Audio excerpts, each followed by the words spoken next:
ಇವತ್ತು ಸರ್ಕಾರ ನಡೆಸ್ತಾ ಇರ್ತಕ್ಕಂಥ ಕೆಲವೊಂದಷ್ಟು ಜನಪ್ರತಿನಿಧಿಗಳು ಕೊಟ್ಟಿರ್ತಕ್ಕಂಥ ಹೇಳಿಕೆಗಳು ಸಾರ್ವಜನಿಕ ವಲಯದಲ್ಲಿ, ನಿಮ್ಮ ಮಾಧ್ಯಮಗಳಲ್ಲಿ, ಸಾಮಾಜಿಕ ಜಾಲತಾಣಗಳಲ್ಲಿ, ದೃಶ್ಯ ಮಾಧ್ಯಮಗಳಲ್ಲಿ, ಪತ್ರಿಕಾ ಮಾಧ್ಯಮಗಳಲ್ಲಿ ಹಲವಾರು ಚರ್ಚೆಗೆ ಗ್ರಾಸವಾಗಿರ್ತಕ್ಕಂಥ ವಿಚಾರ.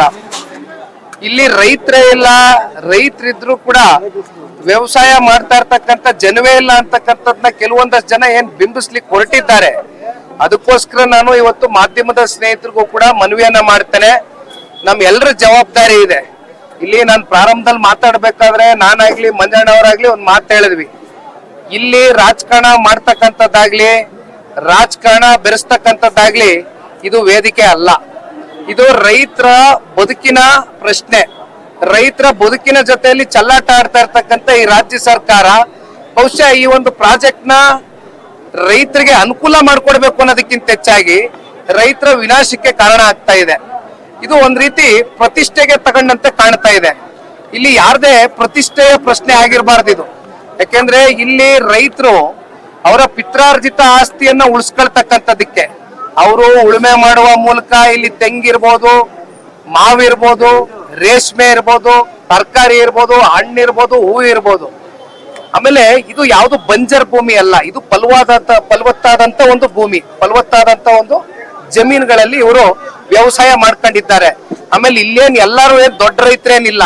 10 ಗುಂಟೆ, 15 ಗುಂಟೆ, 20 ಗುಂಟೆ ಇಟ್ಕೊಂಡಿರ್ತಕ್ಕಂಥ ರೈತರು ಬಹುಸಂಖ್ಯಾತ ದೊಡ್ಡ ಮಟ್ಟದಲ್ಲಿ ಇದ್ದಾರೆ, ಸಣ್ಣ ರೈತರುಗಳು. ಜೊತೆಯಲ್ಲಿ ತಿಂಗಳಿಗೆ 6 ರಿಂದ 7 ಲಕ್ಷ ಲೀಟರ್ ಹಾಲು ಕರೆದು ಡೈರಿಗೆ ಹಾಕಿ ಹಾಲನ್ನ ಜೀವನ ಮಾಡ್ತಾ ಇದ್ದಾರೆ. 2 ಹಸ ಸಾಕೊಂಡು ಜೀವನ ಮಾಡ್ತಾ ಇರ್ತಕ್ಕಂಥವ್ರು ಸಣ್ಣ ರೈತರು ಬಹಳ ಜನ ಇದ್ದಾರೆ. ಅವರ ಪರಿಸ್ಥಿತಿಗಳೇನಿದೆ ಆ ವಾಸ್ತವಕ್ಕೆ ಹತ್ತಿರವಾಗಿರ್ತಕ್ಕಂಥ ಒಂದು ವರದಿಯನ್ನ ಕೈ ಜೋಡಿಸಿ ಇವತ್ತು ಮಾಧ್ಯಮದ ಸ್ನೇಹಿತರಿಗೆ ಮನವಿಯನ್ನ ಮಾಡ್ತೇನೆ. ನಿಮ್ಮ ಎಲ್ಲರ ಜವಾಬ್ದಾರಿ ಇದೆ. ಇದನ್ನ ಬಿತ್ತರಿಸ್ತಕ್ಕಂಥ ಪ್ರಾಮಾಣಿಕ ಕೆಲಸ ಮಾಡಿ ನನ್ನ ಜೊತೆಯಲ್ಲಿ ಬನ್ನಿ. 26 ಹಳ್ಳಿಗಳಿಗೂ ಕೂಡ ಇವತ್ತು ಕೆಂಚಗಾರನಹಳ್ಳಿ ಇರ್ಬೋದು, ಬೈರಮಂಗಲ ಇರ್ಬೋದು, ಹರಳಲ್ ಸಂದ್ರ ಇರ್ಬೋದು, ಹೊಸೂರು ಇರ್ಬೋದು, ಬನಗಿರಿ ಇರ್ಬೋದು, ಈ 5 ಕಡೆ ಕೂಡ ಇವತ್ತು ತೆರಳಿ ಭೇಟಿಯನ್ನ ಕೊಡ್ತಾ ಇದ್ದೇವೆ. ಒಂದಷ್ಟು ರೈತರ ಹೊಲ ಗದ್ದೆಗಳಿಗೂ ಹೋಗೋಣ. ಯಾರ್ಯಾರು ಏನೇನ್ ಬೆಳೀತಾ ಇದ್ದಾರೆ, ಏನೇನ್ ಬೆಳೆ ಹಾಕಿದ್ದಾರೆ ಅಂತಕ್ಕಂಥದ್ದನ್ನ ದಯಮಾಡಿ ತಾವು ಸೂಕ್ಷ್ಮವಾಗಿ ಗಮನಿಸಬೇಕು. ಡೈರಿ ಹತ್ರ ಹೋಗೋಣ. ಡೈರಿನಲ್ಲಿ ಎಷ್ಟು ಲೀಟರ್ ಹಾಲು ಪ್ರತಿದಿನ ಉತ್ಪಾದನೆ ಆಗಿ ಡೈರಿಗೆ ಹಾಕ್ತಾ ಇದ್ದಾರೆ ರೈತರು ಅಂತಕ್ಕಂಥದ್ನ ಆಲ್ಸೋಣ. ಇವೆಲ್ಲವೂ ದಯವಿಟ್ಟು ಒಂದು ರಿಯಾಲಿಟಿ ಚೆಕ್, ಒಂದು ರಿಪೋರ್ಟ್ ಮಾಡೋಣ. ಅಂದ್ರೆ ಹಿಂದೆ ಕುಮಾರಸ್ವಾಮಿ ಅವರು ಕೆಂಪು ವಲಯ ಅಂತ ಮಾಡಿದ್ರು, ಹಾಗಾಗಿ ಸಮಸ್ಯೆ ಉದ್ಭವ ಆಗಿದೆ ಅಂತ ಆರೋಪ ಮಾಡಿ ಒಂದ್ ಕೆಲಸ ಮಾಡೋಣ, ಇದಕ್ಕೆ ಒಂದು ವಿಶೇಷವಾದಂತ ಮಾಧ್ಯಮ ಪತ್ರಿಕಾಗೋಷ್ಠಿಯನ್ನ ಕರಿತೇವೆ. ಮಂಜಣ್ಣ ಅವರು ಕೂತ್ಕೊತಾರೆ, ನಾನು ಕೂತ್ಕೊತೀನಿ. ಇರ್ತಕ್ಕಂಥ ಸಂಪೂರ್ಣ ಟೆಕ್ನಿಕಲ್ ಆಸ್ಪೆಕ್ಟ್ಸ್ ಏನಿದೆ, ಯಾಕೆಂದ್ರೆ ಇಲ್ಲಿ ಮತ್ತೆ ಅದೆಂತದೋ ಹಿಟ್ ಅಂಡ್ ರನ್ ಕೇಸ್ ಬೇಡ, ಆಯ್ತಲ್ಲ.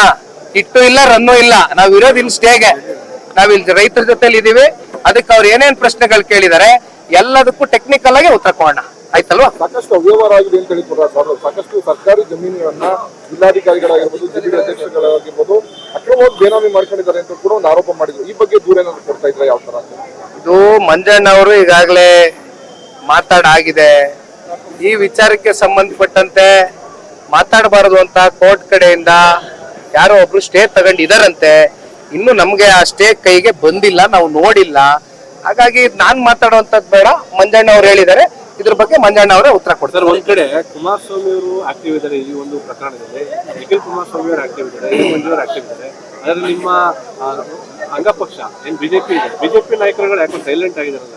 ವಿಪಕ್ಷ ನಾಯಕರು ಒಂದು ದಿನ ಬಂದು ಇಲ್ಲಿ ಪ್ರತಿಭಟನೆ ಭಾಗಿಯಾಗಿದ್ ಬಿಟ್ರೆ ಬೇರೆ ಯಾವ್ದಾವ್ದು ಚಟುವಟಿಕೆ ಇಲ್ಲಿ ಪಕ್ಷಾತೀತವಾಗಿ ಮಾತಾಡೋಣ.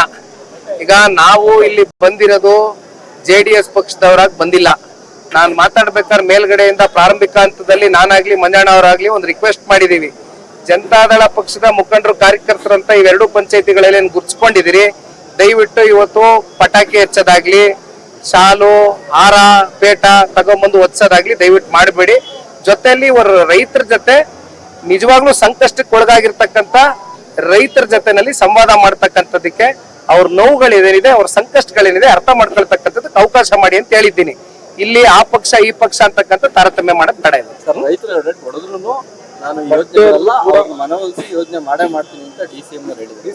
ಒಡಿಸ್ಕೊಳ್ಳೋದು ದೂರದ ಮಾತು ಕಾರಣ. 435 ದಿನ ಆಯ್ತು, 14 ತಿಂಗಳಾಗಿದೆ. ಬೀದಿಲ್ ಕೂತವ್ರೆ ಹೆಣ್ಣು ಮಕ್ಳು. ಆ ಮೋರಿ ಮುಂದೆ ಅವಾಂತರ ನೋಡ್ರಿ. ಯಾರು ಕೂತ್ಕೊಳಕ್ ಆಯ್ತದೇನ್ರಿ? ನಾವು ನೀವು ಕೂತ್ಕೋತೀವೇನ್ರಿ? ಆ ಹೆಣ್ಮಕ್ಳು ಕೂತವ್ರೆ ಅಂದ್ರೆ ಬಂದು ಕನಿಷ್ಠ ಪಕ್ಷ ಜಿಲ್ಲೆ ಮಗ ಅಂತಕ್ಕಂಥದ್ನ ಕೇವಲ ಜಿಲ್ಲೆಯಲ್ಲಿ ಜನಿಸ್ತಾ ಇದ್ದಂಗೆ ಮಗ ಆಗಿ ಕ್ಲೇಮ್ ಮಾಡ್ಕೊಳ್ತಕ್ಕಂಥದಕ್ಕಾಗೋದಿಲ್ಲ.